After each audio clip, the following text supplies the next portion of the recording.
рӯзи 24 июл ҳамзамон бо ҷашни 60-солагии Шавкат Мирзиёев дар Ӯзбекистон шабакаи шабонарӯзии иттилоотӣ бо забони ӯзбекӣ ва англисӣ фаъол шуд.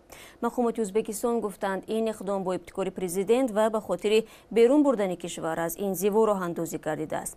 Қарор аст ки дар оянда шабака гузоришҳоеро ба забони тоҷикӣ, қазоқӣ, қирғизӣ ва қарақолпоқӣ ҳам пешниҳод кунад. Шавкат Мирзиёев барои берун овардани Ӯзбекистони дорои 30 миллион аҳолӣ ки солҳо дар инзиво буд, баъди марги президенти худкома Ислом Каримов дар моҳи сентябри соли 2016 баъзе гомҳои дигарро низ пиёда кард. Барои суҳбат дар ин мавзӯъ мо шории бахши ӯзбекии Радиои Озодӣ Сироҷдини Исломро даъват кардем. Хуб, хуш омадед ба барномаи мо.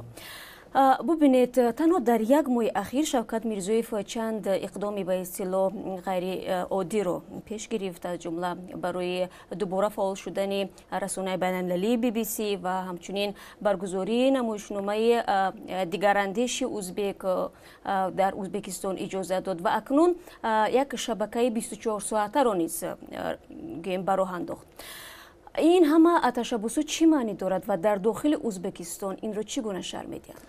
می‌دانید شوکت میرزیویف تا مرگ اسلام کریموف تقریبا 13 سال سروزیر کشور بود و وضعیت اجتماعی و اقتصادی کشور را خیلی خوب می‌داند و به نظر من این وادار کرده است که شوکت میرزیویف یک اصلاحات کل را آغاز کند.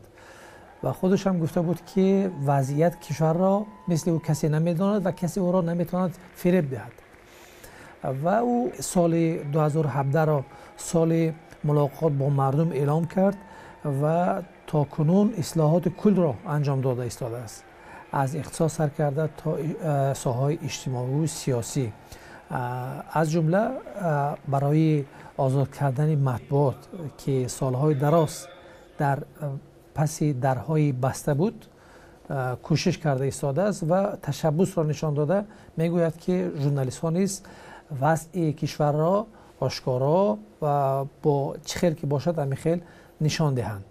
خب بعضی نگرانی های نیز وجود دارد که این اقدام هایی که گویا برای رشد آزادی بیان و دموکراسی پیاده می شود موقتی اند و شوکت میرزیویف با این وسیله می خواهد نفوذ خود را بیشتر کند یا اعتماد مردم را به دست بیارد.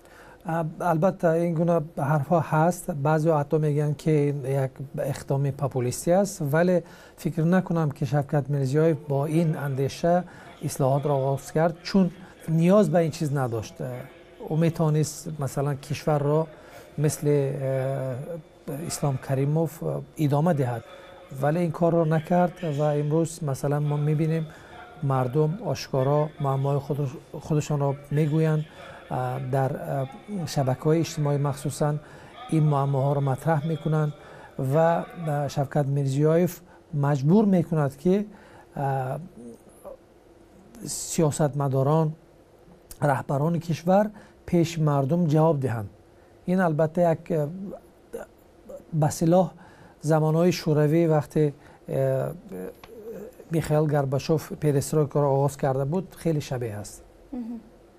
اگر به تجربه ترکمنستان نظر کنیم و وقتی که بیردی محمدوف نیز سر قدرت آمد، در اول گیم به همین مانند تشبس‌های خوشبین کننده رو راه اندازی کرد و بعداً به یک دیکتاتور دیگر تبدیل یافت. میتوان گفت که مثلا در ازبکستان نیز همین چیز تکرار می شود.